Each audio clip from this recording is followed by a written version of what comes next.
Siapa tahu kalau memang ada peperangan rohani, ada sesuatu yang terjadi itu karena kuasa kegelapan menyerang keluarga kami atau menyerang keuangan dan kesehatan. Yang gituan, klaim aja, kita yakin dulu. Tuhan, kalau ini iblis yang bekerja dalam kehidupan saya, beri saya kemampuan untuk membeda-bedakan roh di dalam hati. Kalau ini iblis atau setan, aku percaya Tuhan akan kembalikan 2 kali. Sebelumnya, kalau Anda belum subscribe ke channel ini, lekas di subscribe supaya Anda selalu dibangun di atas dasar firman. Ya, jangan lupa tekan tombol notifikasinya supaya selalu ada pemberitahuan sebelum. Dan mulutku akan mengucapkan mazmur untuk memuliakan nama-Mu dan mengakui kebesaran-Mu. Jalan-jalan-Mu akan kunyanyikan. Terima kasih Tuhan. Sekarang sampaikan sabda-Mu tanpa melodi, firman yang akan mendengung di hati. Lihat pewahyuan dari mulut hamba-Mu, sembunyikan hamba-Mu di balik salib Yesus, agar manusia melihat salib kosong itu dan tahu bahwa Yesuslah yang bekerja di balik semuanya. Terima kasih Tuhan, dalam nama Yesus. Amin. Puji Tuhan. Seperti yang saya janjikan saat tadi yang lalu, part 1. Sekarang kita part 2-nya ya. Kita lanjut ke cerita Ayub. Ambil catatan. Saya berikan judul, tapinya beda dengan yang lalu. Yang lalu setelah badai. Ingat ya title-nya. Yang sekarang upah orang benar. Yes. Di Ayub pasal yang terakhir, yaitu pasal 42, kita mulai ayat yang ke-7, sudah masuk ke babak ketika keadaan Ayub dipulihkan. Kita semua tahu Ayub itu sengsara. Dia ngalami malapetaka yang dia nggak layak terima. Bukan Tuhan jahat sama dia, tapi memang untuk menguji imannya. Tuhan tidak mencobai kita. Setan yang bekerja, tapi tidak bisa kalahkan orang benar. Ayub ini bersandar pada Tuhan, tidak berdosa hingga akhir pencobaan. Setelah badai, dia ngalami damai sejahtera. Nah, saya tambahkan, upah orang benar itu maksudnya apa? Percayalah, tidak akan sia-sia. Percayalah, tidak pernah sia-sia kita menjaga hati kita bersih di hadapan Allah. Menjaga hati kita benar di hadapannya, itu nggak akan pernah mengecewakan hasil akhirnya. Sekalipun kita nggak bisa melihat sekarang juga, now, apa upahnya? Upah kita ada pada Tuhan. Pokoknya benar aja deh, hatinya benar saja sama Tuhan. Udah, nggak akan pernah salah. Ikut Tuhan itu nggak pernah rugi. Meskipun kita bisa sengsara. Karena ikut Yesus itu, kita mengikuti Allah yang baik. Dan Tuhan itu adil seadil-adilnya. Tuhan memisahkan kambing dengan domba. Tuhan membedakan orang fasik dari orang benar. Orang benar itu upahnya ada pada dia. Kita baca ayat 7, setelah Tuhan mengucapkan firman itu kepada Ayub, maka firman Tuhan kepada Elifas orang teman, murkaku menyala terhadap engkau dan terhadap kedua sahabatmu, karena kamu tidak berkata benar tentang aku seperti hambaku Ayub. Oleh sebab itu, ambillah 7 ekor lembu jantan dan 7 ekor domba jantan, dan pergilah kepada hambaku Ayub, lalu persembahkanlah semuanya itu sebagai korban bakaran untuk dirimu, dan baiklah hambaku Ayub meminta doa untuk kamu, karena hanya permintaannya lah yang akan kuterima, supaya aku tidak melakukan aniaya terhadap kamu, sebab kamu tidak berkata benar tentang aku seperti hambaku Ayub. Maka pergilah Elifas orang teman, Bildad orang Suah, dan Sofar orang Naama, lalu mereka melakukan seperti apa yang difirmankan Tuhan kepada mereka, dan Tuhan menerima permintaan Ayub. Kita lihat dulu ya, Ayub punya teman, kebetulan salah satunya namanya Elifas orang Teman. Itu bukan Teman, itu nama tempat. Lalu juga ada yang lainnya namanya Bilha dan juga Sofar. 3 teman karibnya, sahabat dekat ini malah menghakimi dia. Salah bicaralah, salah komentar. Dan itu mengajari kita sesuatu untuk hati-hati. Jangan cepat-cepat komentar tentang orang lain. Apalagi jikalau orang yang kita komentari itu ternyata diterima oleh Tuhan. Atau dibenarkan, bahkan dimuliakan, diurapi bahkan. Be very careful, hati-hati. Saya tidak ngomong ini untuk kita membela diri, tidak. Tapi saya ngomong ini termasuk untuk kami, supaya kami hati-hati. Karena kita nggak tahu kadang-kadang siapa yang kita langgar. Ternyata yang kita langgar adalah sahabat Tuhan. Nah, ayat 7 ya, Ayub segera akan dipulihkan. Dia masih kesakitan ini. Dia masih tanpa harta, tanpa orang-orang yang dia cinta. Tapi di ayat 7 sudah transisi, dia mulai menyeberang sungai kesengsaraan, masuk ke dalam tanah perjanjian atau pemulihan. Setelah Tuhan mengucapkan firman itu kepada Ayub, maka firman Tuhan kepada Elifas orang teman. Tuhan ngomong dulu sama Ayub, baru setelah itu bicara sama orang-orang yang komentari dia, komentar miring segala. Jadi sudah kita itu nggak usah balas kejahatan dengan kejahatan. Ingatlah, asal Tuhan berfirman pada Anda, itu saja tanggung jawab Anda. Kita punya tugas itu hanyalah mempertanggungjawabkan firman yang Tuhan taruh di hidup kita. Udah nggak usah urusi firman Tuhan kepada orang lain, kecuali kita memberitakan firman kepada mereka. Setiap kita itu masing-masing akan diadili dan dihakimi sesuai dengan firman yang Tuhan ucapkan atas hidup sendiri. Setelah Tuhan ucapkan firman itu, baru ada pembelaan. Lihat tuh, Ayub terbukti setia pada firman Allah. Buktinya loh, dia disuruh sama istrinya mengutuki Allah aja dia nggak mau. Dia tetap setia, Tuhan memberi, Tuhan mengambil, terpujilah nama Tuhan. Itu kata-kata Ayub di pasal awal. Ya. Nah, setelah Ayub dipandang oleh Tuhan sebagai orang yang setia akan firman, Tuhan menunjukkan pembelaan. Tuhan bicara sama Elifas, orang Teman itu. Murkaku nyala terhadap engkau dan terhadap kedua sahabatmu, mereka bertiga, karena kamu tidak berkata benar tentang aku seperti hambaku Ayub. Dimuliakan sama Tuhan kan? Ayub kan dipuji. Sudahlah, jangan terlalu gubris orang lain berbuat jahat kepada dirimu, atau mereka berkata-kata yang menyakitkan. Udah nggak usah dipedulikan. Ingatlah di ayat 7 ini kita diajari bahwa setiap orang yang demikian, mereka akan berurusan sama Tuhan, tidak sama Anda. Sedangkan Anda akan berurusan sama Tuhan sendiri gitu loh. Asal kita berkenan, kita peroleh penyertaan, itu upah kita. Udah nggak usah hiraukan. Mereka yang berbuat jahat sama Anda, nanti mereka akan berurusan dengan Tuhan. Ayat 8, oleh sebab itu ambillah 7 ekor lembu jantan dan 7 ekor domba jantan, pergilah kepada hambaku Ayub. Ini 3 orang ini yang kayak mestinya sahabat Ayub, dengan teman seperti itu, kita nggak butuh lawan. With friends like that who needs enemies, ya kan? Saya kira kamu sahabat karibku, tapi kenapa justru ketika aku jatuh, kamu tibanin aku tangga? Engkau menimpaku dengan tangga. Waktu aku sedang terluka, malah kau garami lukaku. Tapi Tuhan marah sama teman-teman Ayub ini. Dan Tuhan berkata di ayat 8b, lalu persembahkanlah semuanya itu sebagai korban bakaran untuk dirimu. Dan baiklah hambaku Ayub mendoakan kamu. Karena nanti di bawah yang kita baca, sebab Tuhan hanya mau menerima permintaan Ayub saja. Jadi Ayub diindahkan ya. Kalau Ayub yang doakan, aku dengar. Kalau kalian doa bagi diri sendiri, kalian akan aku aniaya. Itu ayatnya. Tuhan berkata seperti itu. Supaya aku tidak melakukan aniaya terhadap kamu, bawa persembahan korbanmu itu kepada Ayub. Meskipun korban persembahan itu untuk dirimu. Minta Ayub yang mempersembahkan sebagai imam atas hidupmu. Wow. Tapi di ayat 8 kita juga diajari sesuatu. Saya kasih wahyu-wahyu tambahan dari Roh Kudus. If you sin by yourself, then you need to repent by yourself. Kalau kita berdosa sendirian, ya kita perlu bertobat sendirian. Tapi kalau kita dosanya rame-rame, ya kita harus rame-rame bertobat juga. When you sin together with your friends, then you need to repent together with your friends. 3 orang nyolong sesuatu, ya 3-3 harus sama-sama bertobat, karena itu dosa korporat. Di ayat 8 diajari. Ayat 3 orang datang bawa domba, lembu, sekian biji, sekian berapa ekor, bawa ke Ayub ya, dia jadi imamnya. Doamu nggak aku dengarkan, tapi kalau Ayub aku kasih dia muka. Wah, itu namanya perkenanan. Itu loh upahnya orang benar. Enak ya jadi orang benar. Orang benar itu nggak enak melulu. Buktinya Ayub, tapi enak jadi orang benar. Jangan dibalik ya, orang benar enak. Enggak. Enak jadi orang benar. Saya ulang, orang benar itu enak? Enggak tentu.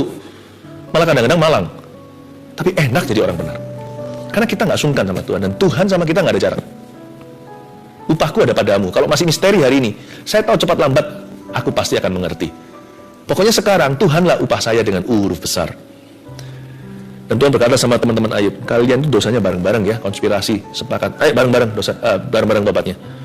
Ayat 10. Lalu Tuhan memulihkan keadaan Ayub setelah ia meminta doa untuk sahabat-sahabatnya, dan Tuhan memberikan kepada Ayub 2 kali lipat dari segala kepunyaannya dahulu. Wow. Coba ayat 10 ini pemulihan sungguh-sungguh terjadi. Saya tanya, pemulihan terjadinya setelah apa? Atau tepatnya kapan? Baca sekali lagi ya. Lalu Tuhan memulihkan keadaan Ayub, oke? Setelah ia meminta doa untuk sahabat-sahabatnya. Tuhan memulihkan ke Ayub setelah dia berkati musuhnya. Jadi it is God's perfect business for you and me. Sudah jadi bisnisnya Tuhan. Kalau saya bilang bisnis itu jangan pikirannya komersil ya. Udah menjadi bisnisnya Tuhan, sudah menjadi kesibukan Tuhan atau menjadi keperluan Tuhan dalam kehidupan Anda dan saya, agar kita ini mendoakan musuh-musuh kita. For us to pray for our foes besides our friends. Untuk kita mendoakan musuh-musuh kita atau orang-orang yang berbuat jahat pada kita, sama halnya kita mendoakan teman-teman kita. Dan ketika kita melakukan itu, langsung yang Tuhan lakukan bukan menjawab doa Ayub untuk teman-temannya. Itu sambilan lah Tuhan berkata, ya seolah-olah begini ya, ini kiasan saja ya. Ya kalau nanti saya ingat lah, saya akan, pokoknya sekarang saya tangguhkan lah hukuman sama mereka. Udah sambil jalan. Tapi waktu Ayub doakan orang-orang yang berbuat jahat sama dia, Tuhan terpukau.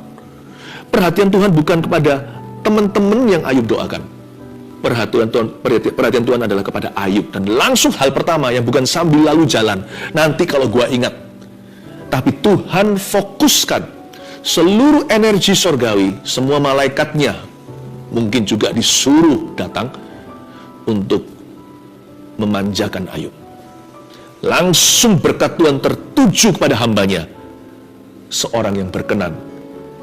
Dan Tuhan membawa upah orang benar kepada Ayub. Lalu Tuhan memulihkan keadaan Ayub setelah ia meminta doa untuk sahabat-sahabatnya. Dan Tuhan memberikan kepada Ayub berapa kali lipat? 2 kali lipat dari segala kepunyaannya dahulu. Nomor 1, upah orang benar adalah, ini saya bernubuat ya untuk tahun ini, untuk ke depan bagi hidupmu dan hidupku.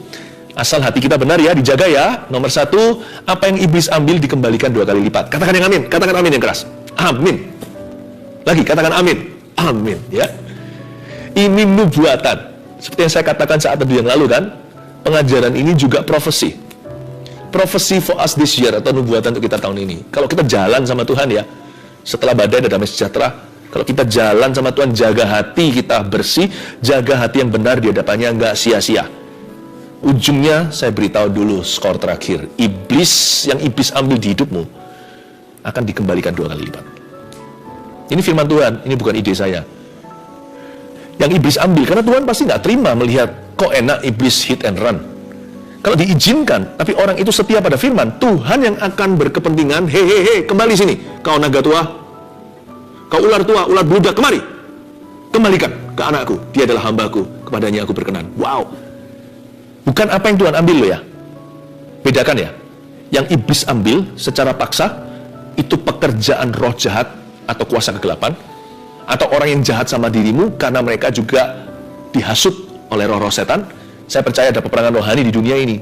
Tidak sedikit orang yang mau berbuat jahat, minimal berniat buruk dalam kehidupan Anda. Kalau bisa hari ini membunuhmu, membinasakan, kalau bisa mencuri sesuatu. Mereka mau mengambil hakmu. Ya jangan salahkan mereka, jangan kepancing emosinya, lalu imannya jatuh sekalian. Berkati, doakan upahmu pada Tuhan.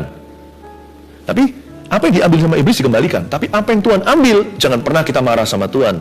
Karena Ayub di pasal awal sudah berkata, Tuhan memberi, Tuhan mengambil. Kapan Ayub ngomong begitu? Pada waktu itu loh, hartanya semua ludes kena bencana, bahkan bencana alam. Lalu, enggak hanya harta, kalau harta masih bisa bertahan. Kalau harta, hanya harta materi aja sekalipun stres sekali, kita nggak sampai jedok di dasar hati. Namun berbeda jikalau anak-anaknya semua mati dalam satu hari, 10-10-nya. Semua meninggal dunia, cowok cewek.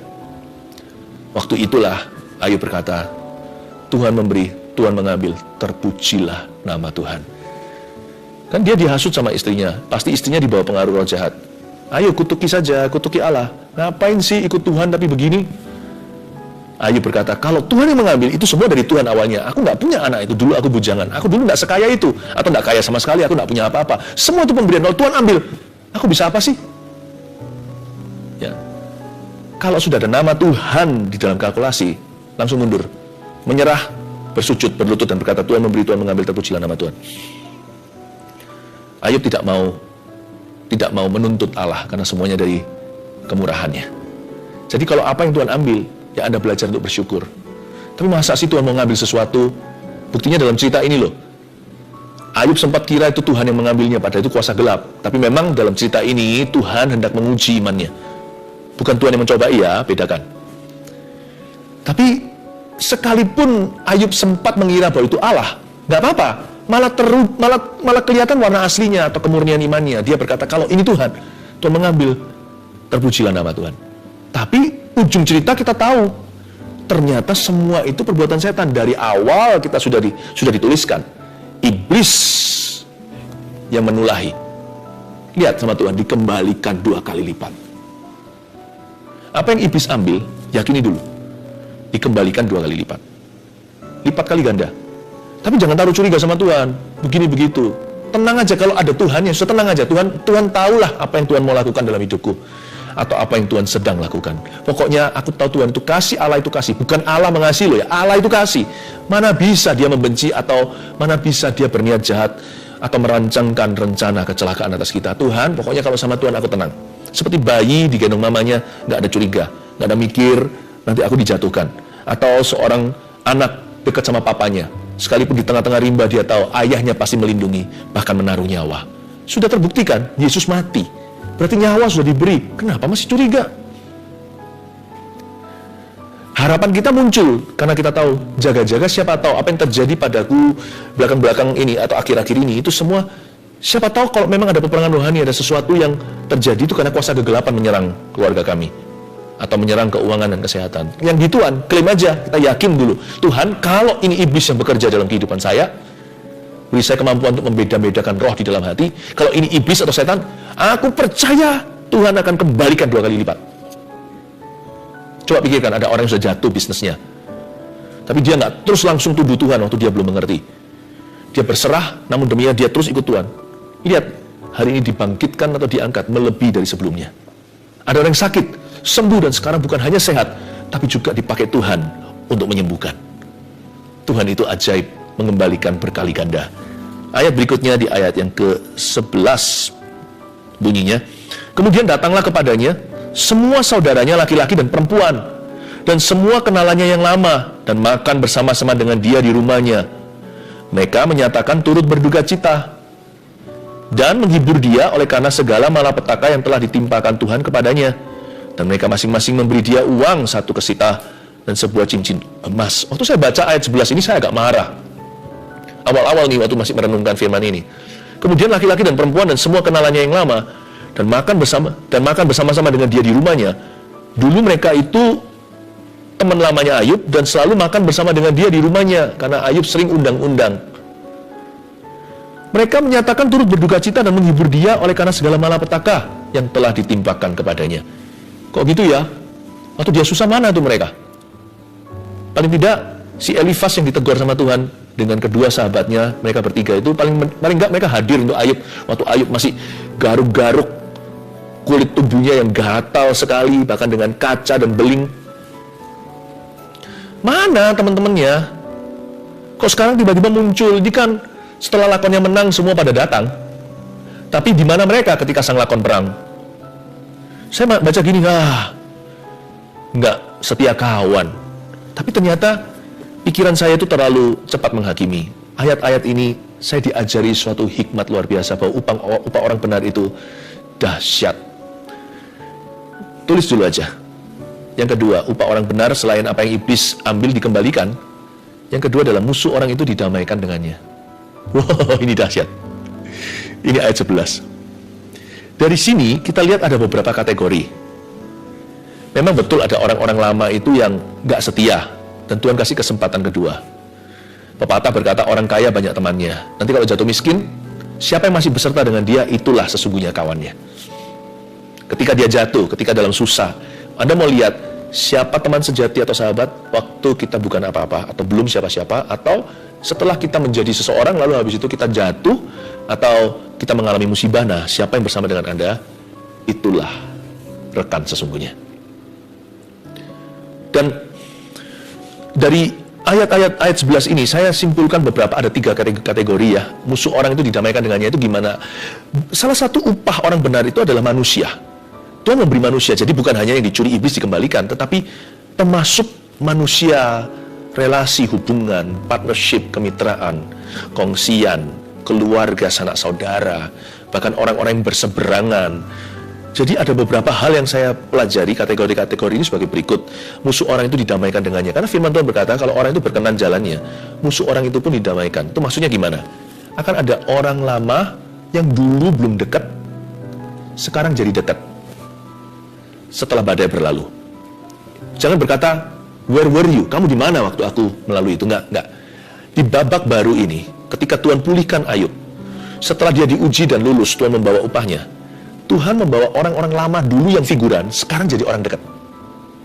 Itu adalah hubungan yang berupa kado dari Tuhan. Selain itu, ada juga orang lama yang kembali setia. Bisa jadi musuh orang itu didamaikan, itu maksudnya orang lama itu dulu mencibir dia, orang itu dikutuk, tapi habis itu mereka seperti teman-teman Ayub ini, mereka terbukti salah dan mereka duduk dalam debu dan abu dan mereka bertobat. Saya yakin Tuhan juga akan proses hidup orang-orang ini karena sembarangan bicara atau komentarnya yang salah. Mereka main hakim dan main Tuhan.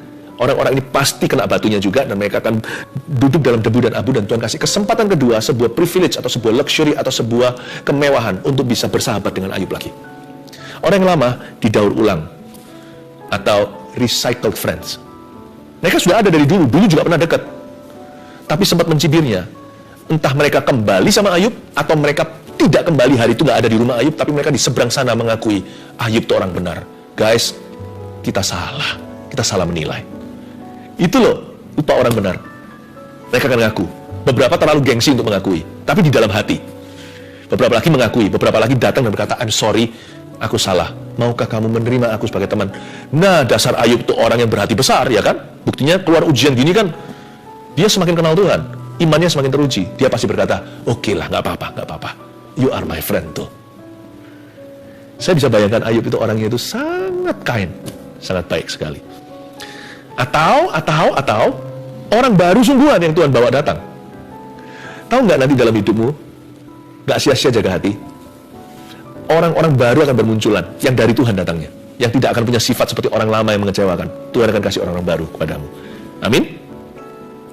Lalu bukan hanya itu ya, mereka masing-masing memberi dia uang satu kesita dan sebuah cincin emas. Ada sebuah nubuatan juga bagi keluarga saat itu. Soft loans are coming to you. Akan ada loan, ada pinjaman-pinjaman, jangan pinjam kanan kiri ya, tapi nanti akan ada orang punya inisiatif yang memberi Anda love gift, memberi Anda persembahan kasih. Jangan berharap, tapi jangan hidup dari amplopan ya. Jangan hidup dari belas kasihan. Siapa bilang kita ini pengemis? Kita bukan pengemis, kita ini adalah putra-putri kerajaan sorga. Aku anak raja. Tapi firman ini memberikan nubuatan pada kita, akan ada orang-orang yang datang memberi dia uang satu kesita. Ayub ini kan jatuh miskin. Jadi untuk dia kembali lagi pulih, itu kan tetap perlu yang namanya dukungan, perlu dongkrakan dari Tuhan. Dan dikasih uang satu kesita. Ada soft loan dari teman-temannya. Mungkin dalam bisnis mungkin ada pinjaman ringan.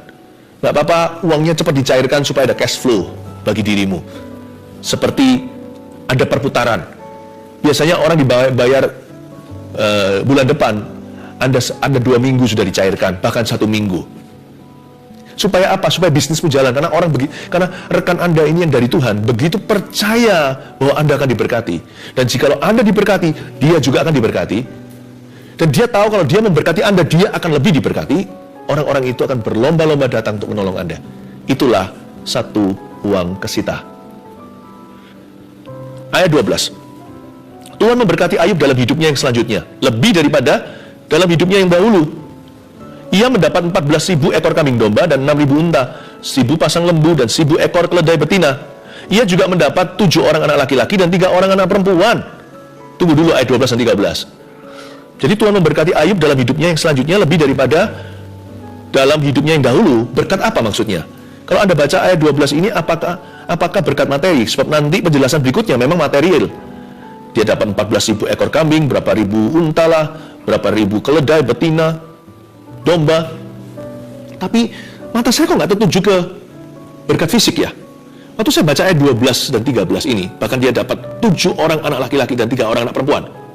Anak Ayub yang meninggal, itu juga totalnya 10. Ini anak yang baru, 10 yang baru. Persis seperti itu susunannya juga, 7 orang laki-laki, 3 orang anak perempuan. Tuhan gantikan persis angkanya. 1 dengan 1 cowok yang pertama kokonya. Anak kedua juga cowok begini dan sebagainya. Terus sampai 3 orang anak perempuan. Dari sini saya tahu, ini bukan berkat semata-mata atau berkat saja, bukan. Ini penyertaan. Ini bukan berkat ya, blessing. Ini penyertaan ini. Kalau nggak gitu, nggak akan seperti itu. Orang beli emas biasa, tapi kalau emas itu dia punya nomornya itu seri, nah itu lain lagi, itu kesengajaan. Kalau Anda beli, dapat uang dari customer, kita jualan barang atau tokonya laku, ya biasa. Tapi kalau yang datang itu Anda susun, uang yang Anda terima dari customer 1, 2, 3, dan seterusnya, sampai 10, lalu Anda lihat serian. Ini rasanya konspirasi nih, konspirasi tempat tinggi. Dari roh Allah yang hidup. Ini penyertaan, ini bukan berkat.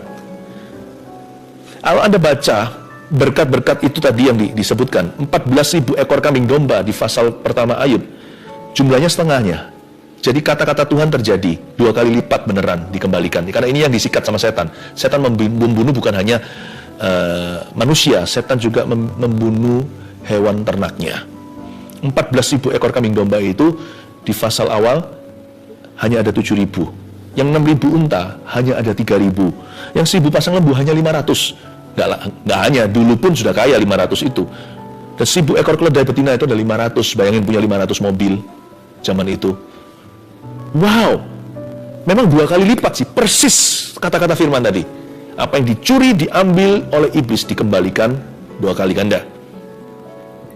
Tetapi laki-laki perempuan, anak-anaknya nggak dapat 2 kali lipat. Dia nggak punya 20 anak. Dia tetap dikasih 10 ganti 10. Saya bisa ngerti hatinya Tuhan itu, paham yang digumulkan. Begini, pada waktu anak-anak Ayub itu mati hari itu, sebelumnya Ayub mempersembahkan korban, mendoakan. Karena anak-anaknya suka saling mengundang kakak adik. Siapa tahu waktu mereka minum, mereka ngomong sesuatu yang ceroboh. Ayub itu kan saleh, dia takut-takut, dia khawatir, dia concern. Dan saya rasa ini bukan roh ketakutan, ini lumrah ayah yang baik harus terbeban.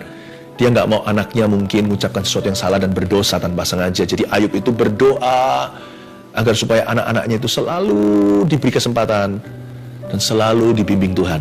Lalu tiba-tiba hari itu musibah, 10-nya meninggal dunia. Bisakah sebagai ayah, sekalipun perjanjian lama belum ada konsep hidup yang kekal, mungkinkah Ayub itu penasaran, anakku ini bersama Tuhan gak ya? Jangan sampai seperti orang dunia yang selalu berkata, semoga diterima di hadapan yang maha kuasa. Dia harus pasti dong. Siapa tahu waktu itu dia dosa. Apakah anakku itu dosa sesuatu ya, ditumpuk oleh musibah, lalu ditimpa, lalu kemudian meninggal dunia. Dan Tuhan itu menjawab penasaran seorang ayah yang begitu cinta sama putra-putrinya. Jaga-jaga kalau dia kira anak-anaknya binasa, maka Tuhan kasih dia persis 10 dan angkanya juga mirip. Untuk menunjukkan, kamu punya 2 set anak. 10 berada di rumah Bapa yang baka. 10 lagi bersama dengan ayahnya yang takut akan Allah. Tuhan seperti memberitahu pada dia, aku jaga anakmu yang di sini, kamu jaga anakmu di situ bersama dengan aku, di dalam aku. Wow, ini bukan berkat, ini penghiburan Allah, ini penyertaan, ini nggak main-main, ini nggak bisa disebut aku kaya pasti diberkati. Ini bukan sekedar itu, nggak satu dimensi berkat Kristus itu. Berkat Kristus itu lengkap, karena itu nomor 3, upah orang benar adalah penyertaan Tuhan begitu nyata atasnya. Makanya saya punya komitmen dalam hidup ini, saya tidak akan menggantikan perkenanan Allah dengan apapun juga. Mau promosi dari dunia, pujian, uang, harta, whatever, apapun. Itulah biji mataku. Tanpa itu, aku tidak akan melihat Tuhan dalam hidupku. Tidak akan kugantikan perkenanan Tuhan. Ingat ya, sebab penyertaan Tuhan yang begitu nyata itu nggak bisa dibeli dengan emas, perak, dan permata. Ayat 14, dan anak perempuan yang pertama diberinya nama Yemima. Yemima itu artinya hari ini telah tiba. Ayub seperti bisa bernafas lagi. Yang kedua itu Kesya, artinya betapa wanginya hidupku. Kesya itu artinya wangi. Lihat ya, kelihatan dari nama anak-anak putrinya yang diberikan. Dia memberi nama mereka apa, itu menunjukkan kondisi hatinya saat itu betul-betul pulih. Dan yang ketiga, Keren Hapuk. Keren Hapuk itu, atau Keren artinya banyak yang pulih di hidupku. Ayub seperti berkata, banyak yang pulih di hidup saya. Di seluruh negeri tidak terdapat perempuan yang secantik anak-anak Ayub, dan mereka diberi ayahnya milik pusaka di tengah-tengah saudaranya laki-laki. Sesudah itu Ayub masih hidup 140 tahun lamanya. Ia melihat anak-anaknya dan cucu-cucunya sampai keturunan yang keempat. Maka matilah Ayub, tua dan lanjut umur. Upah orang benar apa aja? 1, apa yang iblis ambil dikembalikan 2 kali lipat. Saya perlu buat dalam hidupmu. 2, musuh orang itu didamaikan dengannya. Oh, saya perlu buat untuk setiap kita. 3, penyertaan Tuhan begitu nyata atasnya. Miliki penyertaan itu hari ini. minta sama Bapa, jaga perkenanan Allah. Haleluya.